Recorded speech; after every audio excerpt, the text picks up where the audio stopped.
ጊዜው ነው ለዛ ነው እና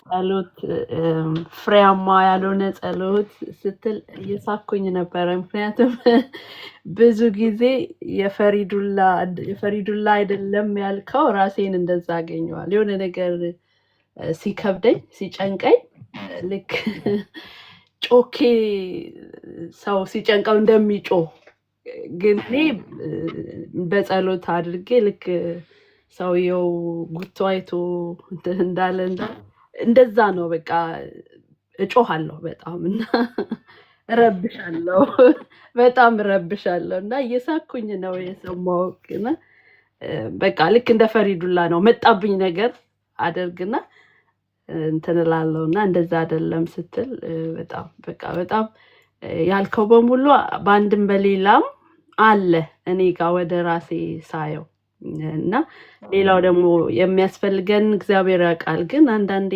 እንዴት ነው በቃ ልንነግረው ልናስረዳው ሞክራለን እና እዛ ውስጥም ራሴን አገኘው። ይሄም አይደለም ማለት ነው ወይ ጉድ ከንቱ ድካም ነው ማለት ነው ያደረኩ የነበረው ወደ ራሴ ሳመጣው ማለት ነው።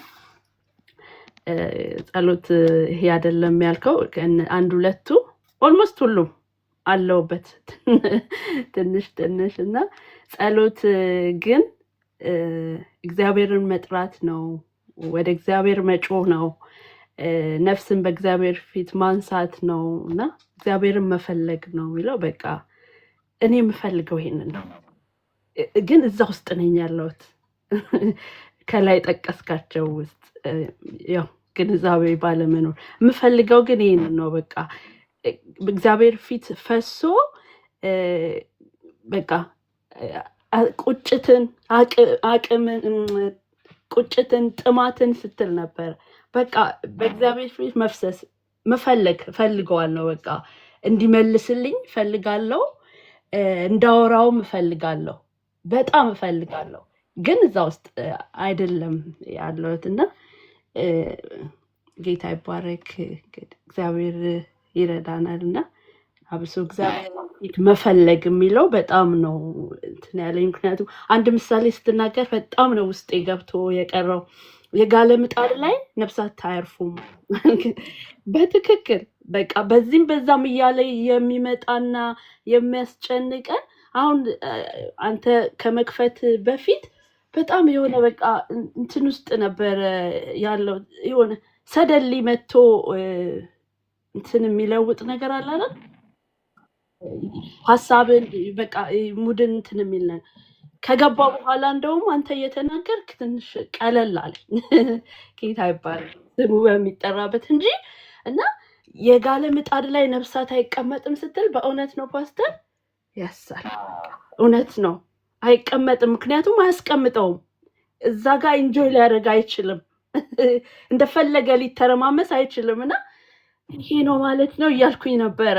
ምክንያቱም ስንቀዘቅዝ ከዚህ እግዚአብሔር አሁን ጸሎት ብለህ ካስተማርከው ምክንያቱም ስንወጣ ነው ይሄ የሚሆነው። የፈለገ ነገር መጥቶ የሚቀመጥብን እድል ፋንታ የሚያገኘው የቀዘቀዘ ነገር ላይ ነው። በጣም ነው የሚገርመው። በቃ ይሄን ራሱ ሰምቼ በወጣ አልኩኝ። በቃ የጋለ ነገር ላይ ትኩስ ነገር ላይ ምንም ነገር መጥቶ አይቀመጥም እና ጌታ እንደዛ ያድርገን። ተባረክ፣ በብዙ ጸጋው ይብዛል ፓስተር። ተባረክ። ቴንኪው በጣም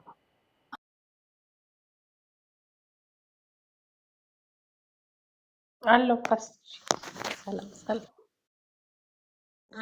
እኔም የቀረልኝ አሁን እነሱ ሲሉት የነበረው ከእግዚአብሔር ጋር ማውራቱን ብቻ ሳይሆን መጠበቅም እንዳለብን፣ ያው እኛ በውስጣችን ያለውን ሁሌ ማውራት ብቻ ሳይሆን እግዚአብሔርንም አንተ ምን ትላለህ ማለት አለብን። አንድ እሱ፣ ሁለት ደግሞ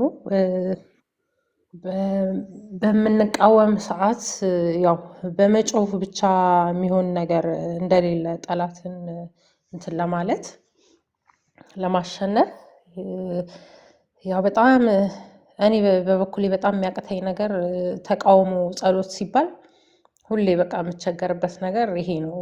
አልችልም ማለት በቃ ምልጃ ወይ ምስጋና ብትለኝ ይቀለኛል። ሁሌ ተቃውሞ እንጀምር። አሁን ተቃውሞ ጸሎት ሲባል በጣም ሰው በጣም ሲቃወም እንትን ሲል ኢነርጂ ባዶ ይሆናል። ለምን እንደሆነ አላውቅምና አንዳንዴ እንደውም በቃ ወይ ጠላት እያደከመኝ ነው ምናምን ላለው እና ያው አንዳንዴ ጮክ ብሎ መቃወም ያለ ነገር ቢሆንም ግን ትክክለኛ መስፈርት ደግሞ ሊሆን አይችልም። ሁሌ በመጮህ ብቻ አይደለም ጠላትን መቃወም ያለብንም እና አንዳንዴ ቤቴ ዝም ብዬ ጌታን እያመሰገንኩኝ እንትን እያልኩኝ ደግሞ በምስጋና የሚጀምረው ጸሎት እየፈሰሰ ስልጣኔን መናገር እንድጀምር ያደርገኛል። ቃሉን እንድናገር በክርስቶስ የሆነልኝን በክርስቶስ መፎሴን በክርስቶስ እርግማን እንደተሻረ እና ግን ያው ቅድም እንዳልከው ነው። በቃ ማለት አውቀነው ውስጣችን ገብቶን የምንናገረው የምናወጣው ቃል ሳንጮህም ጠላትን እንትን የሚያሸንፍበት ጊዜ አለ። ገብቶን ስልጣናችን ገብቶን ውስጣችን እንትን ብሎት ማለት ነው እና አንዳንዴ ደግሞ የምር ተቃውሞም በጣም በመጮህም እንትን የሚልበት ጊዜ አለው። ጊዜ ያው ሌሊት ላይም እንደዚሁ ህልም አይቼ ስነሳ በኃይል ሞልቶኝም በጣም በጩኸት እየጸለይኩም ራሴን የማገኝበት ጊዜም አይቼዋለሁ አንዳንዴ እና የኔ የማልለው ኃይል የሚወጣበትም ታይም አለ። አንዳንዴ ደግሞ ጩሁና ተቃውሙት ስለተባለም የማልችልበት ታይም አለ። ስለዚህ በቃ ያው አሁን የገባኝ ነገር በቃ ግዴታ እንትን ማለት የለብኝም። በቃ መታገል የለብኝም። ጩሁና ጸልዩ እንደዚህ ተቃውሙ በጣም በኃይል ስለተባለ ካልመጣልኝ ከውስጤ መታገል የለብኝም እና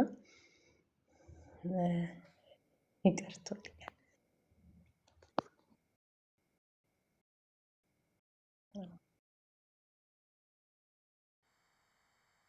አዎ ፓስተርዬ፣ ሁሉንም ሰምቻለሁ። በጣም ደስ የሚል ቃል ያካፈልከን።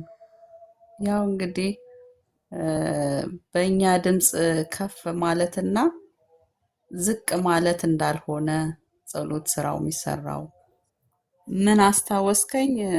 ወንጌላዊ ፈቀደ የሚባል ነበረ። ደህንነት ተጠምቀን ከጨረስን በኋላ ስለ ጸሎት ሲያስተምረን ጸልያችሁ ስጨርሱ ሁሌ ምን ይላል? ተንበርክካችሁ ከመነሳታችሁ በፊት ቢያንስ 10-15 ደቂቃ የቻላችሁትን ያህል ምንም ቃል ሳታወጡ ዝም ብላችሁ በቃ ጠብቁ፣ የእግዚአብሔርን ድምፅ ስሙ ይለን ነበረ። የረጅም ጊዜ ትምህርት ነው ያስታወስከኝ አሁን አንተ እንዲህ ስትል።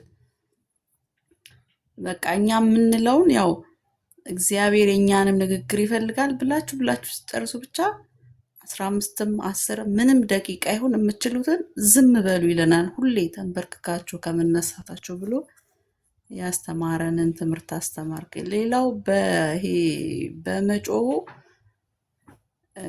መንፈሳዊ ብቻ ላይሆን ይችላል፣ ሌላውን ሰው ሊበጠብጥ ይችላል።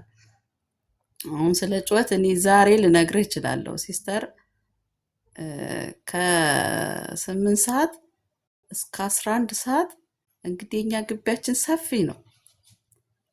በጣም ድምፅ አውጥታ ትጸልያለች፣ ትጮኻለች። የወንድሜ ሚስት አለች። እሷ ሁሌ 9 ሰዓት ስትነሳ ውይ ለጸሎት ተነሳች እንላለን። የሚቆጥሩት ምንድነው? በጣም ይሄ መንፈሳዊ ያለ በጣም ትጉ አይነት እንደሆኑ ነው የሚቆጥሩት። ግን እኛን ጸልይም ማለት አይደለም። እኛን ነገር አናደርግ። እኔም አሁን 9 ሰዓት እነሳለሁ፣ ግን እስር የተኛችሁት ያሰማኝም ድምፄ እጸልያለሁ። በደንብ እንጸልያለን። እነሱ እዛ ጥግ ላይ ሆኖ እኛ እዚህ ጋር ያለነውን ድምጻቸው ይሰማል። አባቴ መለኩሴ ነውና ጠዋት ተነሳና ምን ሆነሽ ነው ሌሊት እንደዛ የምትጮይው? በኢየሱስ ብያልሽ አላት።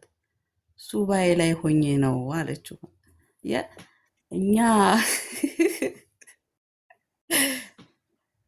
ገብተዋል እንትን ጸሎት በቃ የጸሎት ሰው ናት፣ ትጸልያለች። ግን ደግሞ እዛው ክላሷ ውስጥ ባለ ለራሷ በሆነም መጸለይ ትችላለች። ይሄ ከፍ በማለትና ዝቅ በማለት አይደለም። እኔ እንደሚገባኝ ከሆነ አሁን ለእሷ ጥሩ መሰላት፣ ግን አባዬ ተረበሸ። እኛ የምንጸልየው ወይ አሜን አብረንም ጸለይን። ሌላ የተኙ ደግሞ አሉ ልጆች። አሁን እንደ አባዬ አውጥተው ያልተናገሩ ያልጠየቋት አሉ። ምን ሆና ነው ምናምን። ይሄ አንድ ቀን ብቻ ሳይሆን የሁሌ ልምምድ። በቃ በምትነሳበት ሰዓት በጣም ነው ድምጿ የሚወጣው። ሁለቱም ሲወጡ በጣም ድምጻቸው ከተኙበት ክላስ ውጭ ከሳሎን ውጭ ሆኖ እኛ ጋር መጥቶ እንሰማለን። ለሊት ስጮህ እንደዚህ ድምጽ ይሰማ ነበር ምናምን ይላሉ። ያው ጥንቃቄ አድርገን ወደ እግዚአብሔር እስከሆነ ድረስ የምንጸልየው መቼም ወደ ሰው አይደለም የምንጮኸው። የመንፈሳዊነት መለኪያችንም አድርገን አይደለም፣ በቃ ወደ እግዚአብሔር ነው።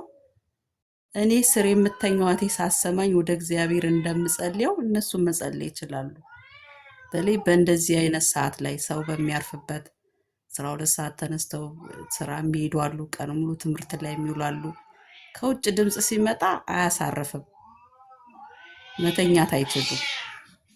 እና ይሄ ረብሻውም እንዳልከው ልክ ላይሆን ይችላል። እንደ ጸሎትም ባንወስደውም ጥሩ ነው። እግዚአብሔር ይባርክህ።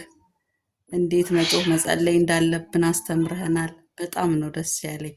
ተባረክ ፓስተርዬ።